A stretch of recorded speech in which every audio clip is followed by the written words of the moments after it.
Хто дивився вчорашній стрім, то Захар Драний. Захар Драний це так звати нашого персонажа в GTA RP.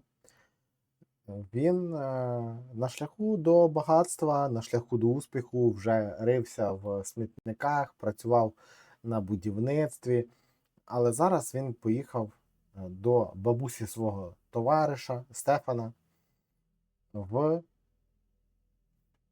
село. Для того, щоб їй допомогти.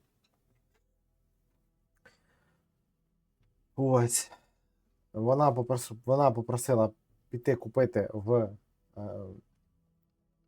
зброярню, в магазині, де продають зброю, ніж і назбирати грибів. Да. Ніж я купив, гриби ще не збирав. Але чи хочу я ті гриби взагалі збирати?